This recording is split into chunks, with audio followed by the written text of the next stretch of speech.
नमस्कार, आप देख रहे हैं लाइव व्यूज और मैं हूं आपके साथ चांद मिगलानी।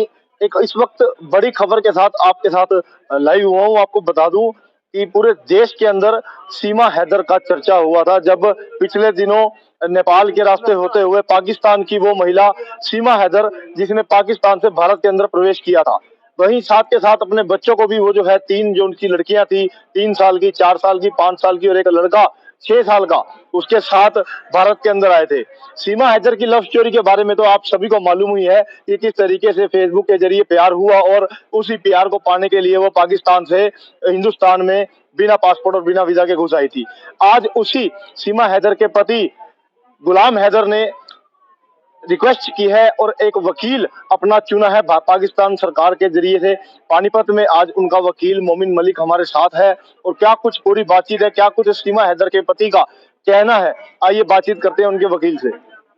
देखिए, जैसा कि पूरा देश जानता है कि एक पाकिस्तानी महिला अपने 4 बच्चों के साथ दुबई शारजा होते हुए नेपाल के रास्ते से यूपी उत्तर प्रदेश में आई थी, जिसको रबूपुरा पुलिस स्टेशन ने उसके खिलाफ एक 159 मुकदमा फॉरेन एक्ट और 120B में दर्ज करके उसे बल्लभगढ़ फरीदाबाद से अरेस्ट किया था। उसके पति बिना तलाक लिए वो आई थी, ना उसने पाकिस्तान में कहीं तलाक लिया है और ना ही भारत में आकर के कोई तलाक उसने लिया है। उसका पति, जो कि उस वक्त सऊदी अरब में नौकरी करता था, वो वापस पाकिस्तान आया और उसने अंसार बनी ट्रस्ट से रिक्वेस्ट की कि मुझे भारत में एक वकील की आवश्यकता है, जो कि अंसार बनी ट्रस्ट ने मुझे इस केस में वकील अपॉइंट करवाया। तो 17/2 को मैंने पुलिस स्टेशन रबूपुरा में जाकर के मामले को देखने की कोशिश की, तो मुझे FIR की कॉपी नहीं दी गई। तो मैंने ऑनरेबल कोर्ट से गुहार लगाई कि मुझे इसमें कॉपी दी जाए, तो मुझे सर्टिफाइड कॉपी मिली। उस सर्टिफाइड कॉपी पढ़ने के बाद जो मैंने एप्लीकेशन लगाई थी, उसमें देखिए कि ये मामला जो है, जो दर्ज हुआ था, वो मामला, ये FIR जो दर्ज हुई थी, ये 4/7/2023 को दर्ज हुई थी और महिला को 3/7/2023 को बल्लभगढ़ फरीदाबाद से अरेस्ट किया गया था। जबकि ये मामला जो है वो बल्लभगढ़ में दर्ज होना चाहिए था, ये उत्तर प्रदेश के रबूपुरा थाने में दर्ज नहीं होना चाहिए था। दूसरी बात, 7 महीने 15 दिन गुजर जाने के बाद आज तक चार्जशीट 173 की सबसेक्शन 2 के तहत आज तक कोर्ट में पेश नहीं की गई है। जो बच्चे सीमा हैदर के साथ रिकवरी किए गए थे पुलिस द्वारा, जब उसको अरेस्ट किया गया, तो उन बच्चों का मेडिकल फरीदाबाद में ही, जहां से उनको अरेस्ट किया गया था, उसी टाइम वहीं के नज़दीक हॉस्पिटल में मेडिकल टेस्ट होना चाहिए था, लेकिन कोई मेडिकल टेस्ट उनका नहीं हुआ। और वहाँ के बाल एंड प्रोटेक्शन, जो वहाँ के चाइल्ड प्रोटेक्शन ऑफिसर को सूचना देनी चाहिए थी, उनके संज्ञान में मामला लाना चाहिए था, कोई संज्ञान में उनके मामला उनको लेकर के नहीं आया गया। और इसका भी मैं पता करूँगा कि लोकल पुलिस स्टेशन में सूचना दी गई या नहीं दी गई। तो अब बात यह है कि 7 महीने 15 दिन हो जाने के बाद भी इन्वेस्टिगेशन कहाँ है, क्यों अब तक चार्जशीट पेश नहीं की गई? किसी प्रकार की सूचना इन बच्चों के फादर और सीमा के हस्बैंड, जो कि गुलाम हैदर है, उसको किसी प्रकार की सूचना नहीं दी गई। उसके अलावा जो FIR में जो वर्जन है, मैं आपको बता रहा हूँ कि जो FIR में वर्जन है, इस महिला ने दिनांक 30 तारीख और 6 महीना 2023 को ये सचिन के साथ और अपने सचिन के फादर के साथ और चारों बच्चों के साथ ये जो है बुलंदशहर जाती है और वहाँ जाकर के तमाम अपने कागजात और तमाम पासपोर्ट और तमाम जो भी चीज़ें थी वो वहाँ जाकर के वकील को दिखाती है। वकील ने देखा कि ये तो पाकिस्तानी महिला है और इसका तलाक भी नहीं हुआ है, तो वो शादी कराने से इनकार कर देता है और वो वहाँ से वापस आ जाती है। इस महिला को बल्लभगढ़ से कब गिरफ्तार किया, मुकदमा कब दर्ज हुआ? देखिए, इस महिला को कोई भी, इसके अंदर जो दिखाया गया है कि 3 तारीख 7वां महीना 2023 को शाम के 8 बजे के बाद, सूरज छिपने के बाद जो है, इसको बल्लभगढ़ से जो FIR के मुताबिक अरेस्ट दिखाया गया है। और ये जो FIR दर्ज की गई है, ये अगले दिन 4 तारीख 7वें महीने को 2023 में दर्ज की गई है। तो अब सवाल ये है कि जब आपने स्टेट बदल जाता है और हरियाणा स्टेट के अंदर से आपने इसको पकड़ा है, बल्लभगढ़ से पकड़ा है, तो ये मामला बल्लभगढ़ में दर्ज होना चाहिए था। अब आपने पिटीशन क्या डाली? पिटीशन मैंने अभी हालात के 4 तारीख 7वें महीने से जब से FIR दर्ज करी है और 19/2/2023 तक 7 महीने 15 दिन गुजर जाने के बाद आपने चार्जशीट क्यों फाइल नहीं की, ये मैंने कोर्ट से एप्लीकेशन दिए कि जवाब तलब करा जाए जांच अधिकारियों से। दूसरी बात, जब इसको अरेस्ट किया गया, इन बच्चों को, जब महिला को, सीमा को अरेस्ट किया गया तो वे बच्चे पुलिस की कस्टडी में थे।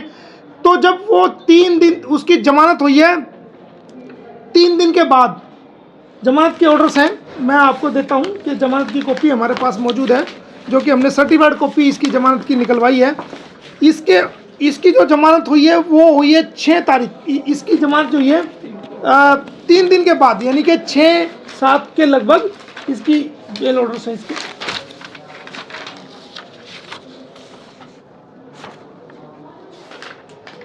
ये देखेंगे आप, इसकी जमानत हुई है 7 तारीख को, 7वां महीना 2023 को, यानी कि 3 तारीख को आपने अरेस्ट किया और 7 तारीख को बेल हुई। 4 दिन तक कस्टडी पुलिस के पास थी बच्चों की। तो पुलिस ने बिना किसी कोर्ट आदेश के कस्टडी क्यों सौंपी? कोर्ट ने आदेश जारी किया, आपको आदेश जारी हुए? कोर्ट ने आदेश जारी किया 19 तारीख को मेरी एप्लीकेशन पे, और 26 तारीख को जांच अधिकारियों से 26 तारीख को अपनी विस्तृत रिपोर्ट, जो बिंदु मैंने उठाए हैं उन सारे बिंदुओं पे ऑनरेबल कोर्ट ने जो है वो जांच अधिकारी को नोटिस जारी किया कि आप इसका जवाब दाखिल करें। जांच अधिकारी कौन है?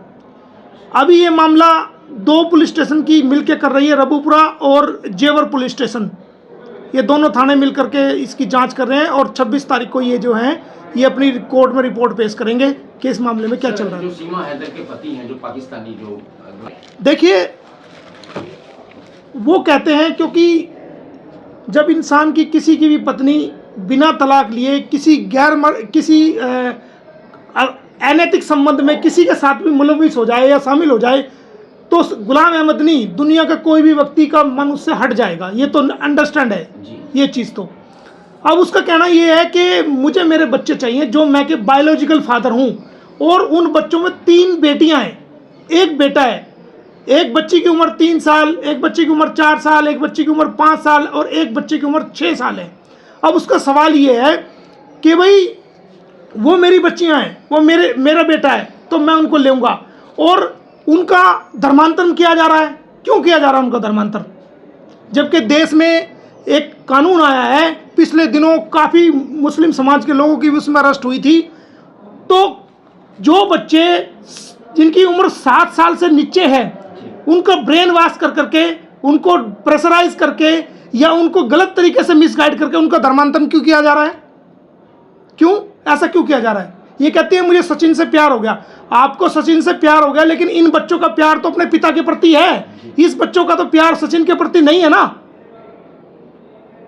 तो इन बच्चों का धर्मांतरण क्यों किया जा रहा है? ऐसा भी किया जा रहा है और सब चुप है, सब देख रहे हैं। आपका नाम बता दीजिए और किसके एडवोकेट है वो बता दीजिए। मोमिन मलिक एडवोकेट, गुलाम हैदर जो सीमा के हस्बैंड है उनका मैं लॉयर हूं, और वो आज तक उसकी वाइफ है डॉक्यूमेंट में, और सचिन के साथ वो जो है वो अनैतिक संबंध में, उसको कानून की नज़र में कहा जाएगा। लीगली जो वाइफ है वो आज तक, अभी तक भी जो है वो गुलाम अहमद हैदर की वाइफ है, क्योंकि किसी कोर्ट ने भी उनकी डिग्री, कोर्ट को डिवोर्स की डिग्री प्रोवाइड नहीं कराई है। अब आपके माध्यम से गुलाम हैदर ने अपने बच्चों की कस्टडी मांगी है। बिल्कुल, वो अपने बच्चे मांग रहा है कि मेरे बच्चे मुझे दिए जाएं। तो ये हमारे साथ मोमिन मलिक थे, जो कि गुलाम हैदर के जो वकील हैं, सीमा हैदर के पति जो हैं कागजों में उनके वकील हैं मोमिन मलिक। उन्होंने सारी जानकारी दी और बताया कि किस तरीके से जो है एक अनऑथराइज जो है वो इंडिया में घुसती है, और उसी के बाद जो उसके बच्चों को, अभी तक जो बच्चों का अधिकार है वो उसके पिता का भी है, उतना उसकी माँ का है। वहीं उसके पति ने कहा है कि मेरे बच्चे मुझे पाकिस्तान में वापसी भेजे जाएं।